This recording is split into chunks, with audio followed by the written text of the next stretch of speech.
Shot in 4K ultra high definition. Your number one source for local news. WRAL News. Coverage you can count on. Right now, 4:30, we have breaking news from overnight. The streak is over. There is one winning ticket for the historic $1.58 billion Mega Millions jackpot. We have a look at the winning numbers and new details about where that ticket was sold. And we have a quiet start this morning. It should stay nice and dry today, but we have a level 2 risk for severe storms tomorrow. I'll walk you through it. And pain at the pump is easing a bit. What experts say you can expect the next time you get gas as price jumps slow across North Carolina. It is 4:30. Welcome to your Wednesday. I say you're all winners because you're up right now, this early in the morning. Thanks for watching. I'm Renee Chu. And I'm Jeff Hogan. We certainly appreciate that you're tuned in right now. If you're out already, you have felt how nice it is out there. Elizabeth Gardner in the WRAL Severe Weather Center, even a little bit better than yesterday, less humidity. Yeah, take a look at that. Our dew point's down at 65. Yesterday it was closer to 70, and the lower that number is, the more comfortable it feels. I'm sure it made for a really nice night at the ballpark yesterday. And this evening, the same thing. The Bulls have a homestand, so whatever you are doing outside, it's still going to be a hot day, but a drop in the humidity just makes it feel a little bit more comfortable. 70 degrees as you're heading out across our area, and we're expecting mostly sunny to partly cloudy skies today, so we have the top of the tower lit up in blue for that sunshine that we're expecting today. 64 in Roxborough, 68 South Hill. Otherwise, temperatures really in a wide range at 78 in Fayetteville, but 69 in Southern Pines.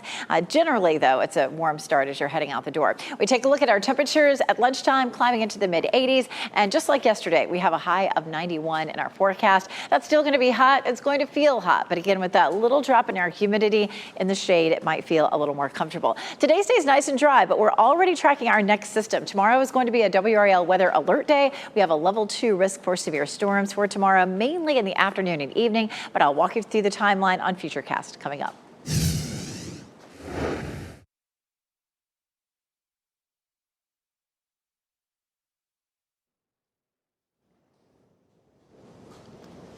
4:32, the time right now. We do have a report from the WRAL breaking news tracker that we'll get to in just a moment.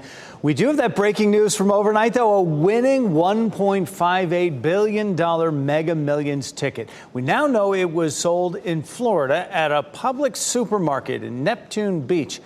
Don't toss your ticket just yet, though. There's also a winning ticket in North Carolina, a $2 million winning ticket for matching 5 numbers. Here are those winning numbers: 13, 19, 20, 32, 33, and 14. The Megaplier is 2.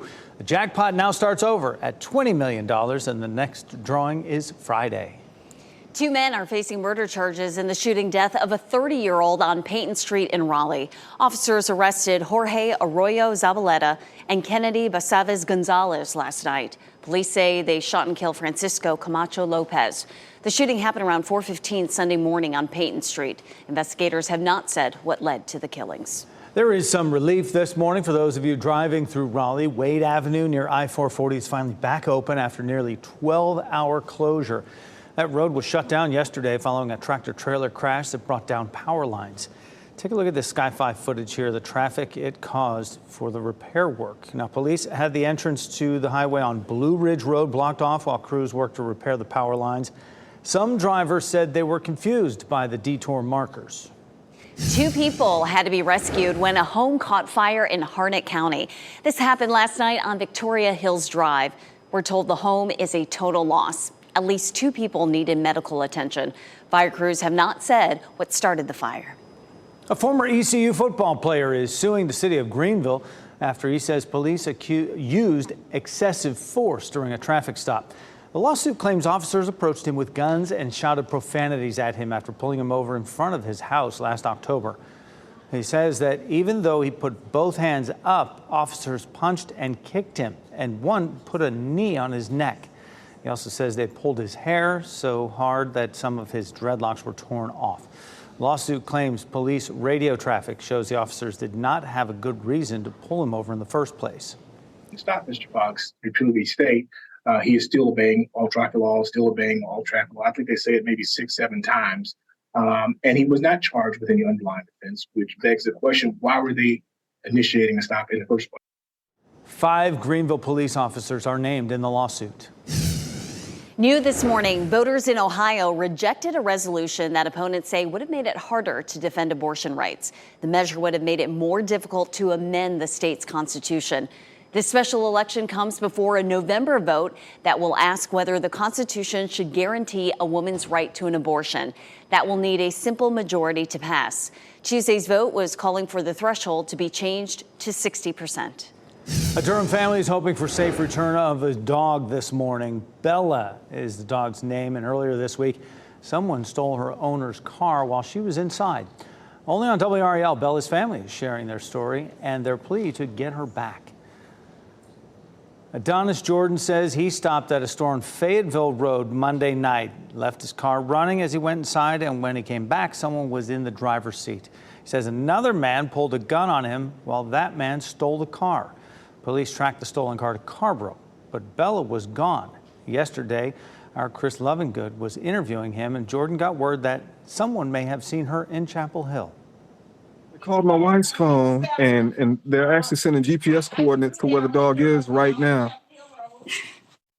I think, Chris.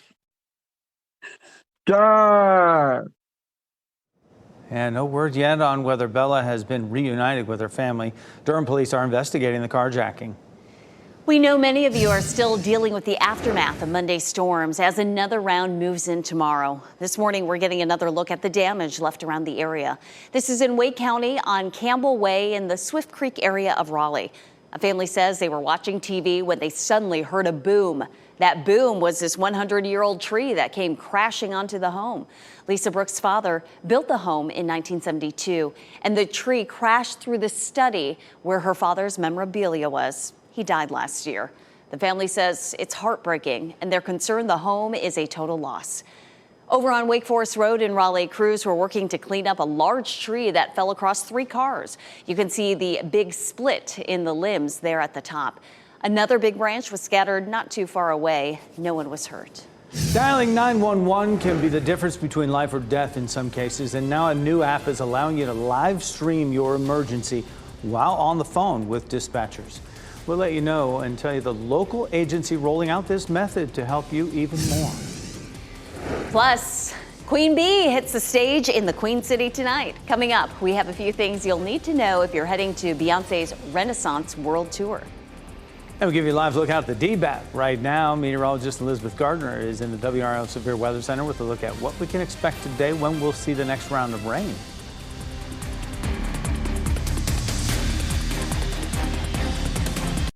From the WRAL Severe Weather Center, North Carolina's most experienced team of meteorologists. It is 4:41. It's a nice quiet start for us this morning. We take a live look at Sanford. As soon as that sun comes up, we're going to see some nice clear skies for today. Our humidity has dropped a little bit this morning. You might notice that as you step out the door. It's not going to be a huge change, just a subtle change. It's going to keep it from feeling quite as oppressively hot as it does sometimes this time of year. Temperatures are in the 60s right now in Lewisburg, Tarboro, South Hills, Southern Pines, but it is 78 in Fayetteville, 72 in Irwin, 74 in Rocky Mount and Wilson right now. We take a look at our fitness forecast again. Not so bad this morning. We've had that nice drop in our humidity, so it feels a little more comfortable in some places. We're seeing temperatures in the 60s, but it's just going to be just as hot this afternoon. We'll see a high of 91, and of course, looking at a good chance for storms tomorrow. I'm Michael Grayson, the WRAL breaking news tracker in Southeast Raleigh, where police are searching for a driver following a crash. It happened just after 3 a.m. on the 3300 block of Mackinac Island Lane. You can see one car overturned, some extensive damage there. Another parked car lost its back bumper, and police say the driver was not on scene when they arrived. No injuries were reported, but again, we'll be following up with the Raleigh Watch Commander to get more information about this ongoing investigation. In Southeast Raleigh, Michael Grace, WRAL News. New numbers out this morning show a slight decrease in gas prices across North Carolina. This comes after multiple consecutive days of record high jumps. WRAL's Kelsey Coffey joins us live to explain more about the slowing increases and what you can expect at the pump. Good morning, Kelsey.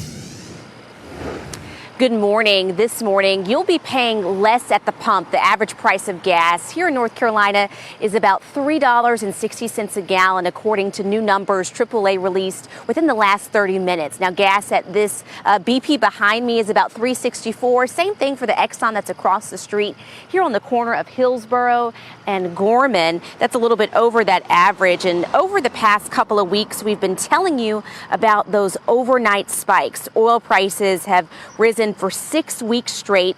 Extreme heat was impacting refineries in places like Texas and Louisiana.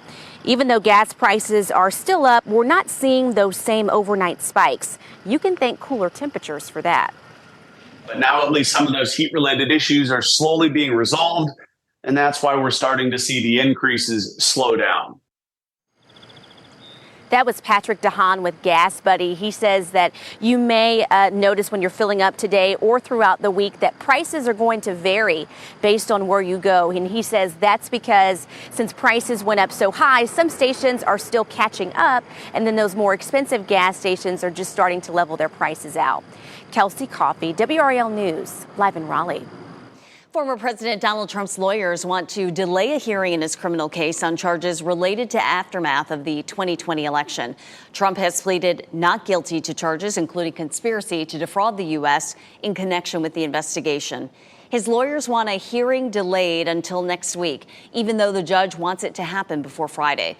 The hearing is about a protective order that would prohibit Trump from talking about confidential evidence in the case. Trump's attorneys say that would violate his right to free speech.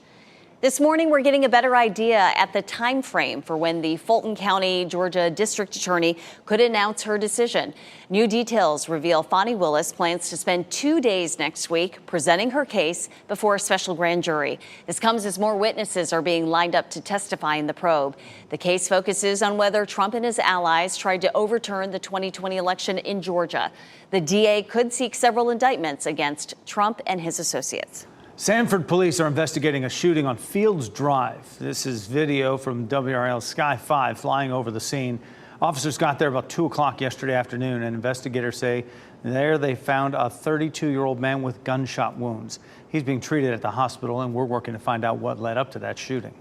Cary is among the first places in North Carolina to try a brand new app that helps with emergency response. It lets you live stream what you're seeing to 911 dispatchers while on the call. The app is called Prepared Live.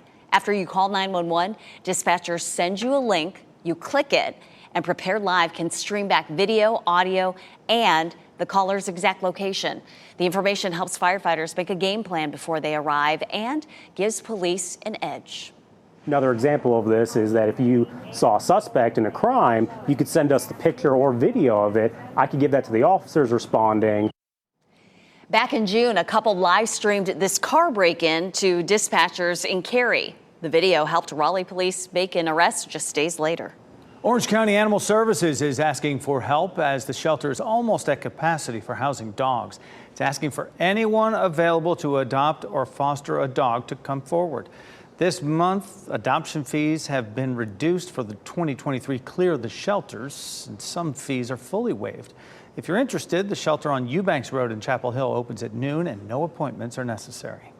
Hip-hop artist Tory Lanez will spend the next 10 years in prison for shooting rapper Megan Thee Stallion. And Lanez was sentenced Tuesday, and it comes more than 3 years after he shot Megan in the foot in Hollywood Hills back in 2020. The jury convicted the 31-year-old of 3 felony charges.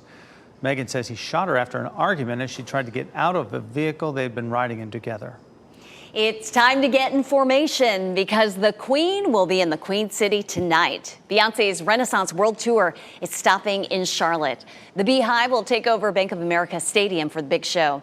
The new start time is now 8 p.m. We told you about the change last month. Now, if you're taking a bag with you inside the stadium, it must be clear. Bank of America's clear bag policy only allows people to have a bag no longer than 12 by 6 by 12 inches.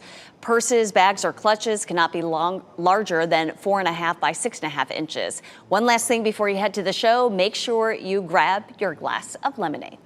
Also in Charlotte, this massive bull is on the loose. This video shows a 900-pound longhorn walking around a neighborhood there. The owner was trying to move that bull into an enclosed area on Monday ahead of the severe storms, but the bull got spooked and took off. It has been trotting around the Queen City ever since. And who knows, Renee, maybe he's trying to get over and go see Beyonce tonight as well. Hopefully he's in a safe place, that's for sure. Speaking of bulls, Elizabeth Gardner's in the WRAL Severe Weather Center. The bulls playing right behind you, not right now, but they have a homestand and it's been sweet weather for them. Yeah, it was great. Yesterday is going to be great for this evening as well. We take a live look. They've got all the lights all turned on still. I love it. We get a good look there. Because, you know, during the week, it's hard for some of us to get to a baseball game because we have to go to bed too early. 70 degrees this year, stepping out the door right now. Our dew point's dropped to 65, and so that's more comfortable feeling than it was yesterday. And we may see our temperatures drop down into the upper 60s around the triangle. We've already seen some 60s in some spots, so feeling just a touch more comfortable for us this morning. This afternoon, though, will feel very much like yesterday. Right now, we're sitting at steamy and on the bottom edge of steamy. I mean, it's almost tolerable in terms of our dew point right now. But again, it will be a hot afternoon. We'll see mostly sunny skies. Today will be nice and quiet. 91 Raleigh and Durham, 93 degrees in Fayetteville, which is just a degree or two above normal. For the Bulls, by the time we get to 6:30 as they throw out the first pitch, 88 degrees at 6 o'clock, 88 at 7, and 84 at 8 o'clock. So comfortable feeling temperatures, especially with that nice drop in the dew point. Tonight really should be a great night to get outside. Whatever it is you like to do, if you're not headed to the Bulls game, you know, it's hard to find opportunities to, you know, pull out the grill this time of year. It's just so hot. Maybe it would be comfortable enough tonight. Here's what's coming down the pike. Right to our west, we do have the chance for some strong to severe thunderstorms for it today. That will gradually slide eastward for tomorrow. And we do have a level 2 risk for severe storms. And that's an update from yesterday. Yesterday at lunchtime, we were talking about level 1 risk. So it is a WRAL weather alert day for tomorrow with that level 2 risk. The timeline likely to be afternoon and evening, looking at the potential for damaging winds and possibly some hail with that. And coming up in just a few minutes, we're going to walk through that with Futurecast. Once we get past tomorrow, we're looking at the potential for some dangerous heat over the weekend. Saturday, the heat index 104. Sunday, the heat index 106. And of course, we take a look at some climbing temperatures this weekend. Saturday's high 94, Sunday's high 96, and it stays pretty hot for us into the early part of next week as well. Elizabeth, thanks. A Florida mayor reeled in a different catch than you'd expect during a fishing trip. Coming up, how she ended up with a huge bundle of cocaine. And your muscle memory will need to change with the new iPhone update, the small but significant change that is soon to be on your phone app.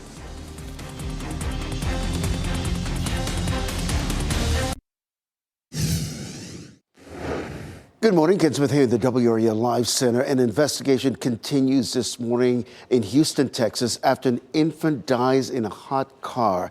Here's what we've been learning from the police reports that came into our newsroom overnight. The mother showed up at a facility in Houston, at a mental health facility for an appointment around noon.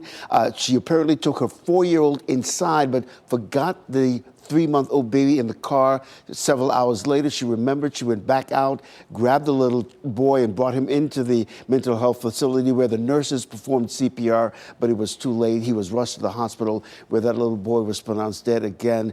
This morning, investigators are trying to figure out how it happened and why it happened. So sad, Ken. Thank you. The mayor of Tampa, Florida, hauled in a big catch during a fishing trip to the Keys, a 70-pound bale of cocaine. Mayor Jane Castor's brother spotted it floating in the water during a family fishing trip. Castor previously worked as a narcotics officer, so she recognized it immediately and hauled that cocaine in and called police. Now, according to Border Patrol, the cocaine has an estimated street value of more than $1 million. That is not the find they were looking for out there in the water. Definitely not, and very memorable, but those butterfly packages in there. Because of her narcotics experience, she immediately recognized that. Get that out of there. Good eyes. Your thumb will need to get used to a small but significant change that's coming to your iPhone. Next month, an update will change the location of the big red end call button. Right now, that's in the bottom middle of the phone app. Apple is moving it to the bottom right. The change is likely a move to streamline the look of the phone app and put all functions in one place. I remember that one. 48 Durham Public School students will be honored tonight. The students recently completed their summer internships through the Rising Stars program. They each completed at least 120 hours of work. 10 companies hosted interns for the program. The students will get course credit for their work. Raleigh Ironworks is one of the newest developments in the Triangle, and it's launching a public arts initiative. It will have its campus used as a canvas. It's in collaboration with the Collision Project. It gives artists a chance to share their work with the community. The initial art installations include 3 murals from local artists and a spoken word performance. 4:56 right now. Breaking news from overnight. A new Mega Millions winning ticket. Coming up at 5, we have a look at those numbers from this historic jackpot. Plus, relief at the pump. What new numbers this morning reveal about gas price trends across North Carolina. And a Durham family pleading for help after they say their dog was inside a car when it was stolen.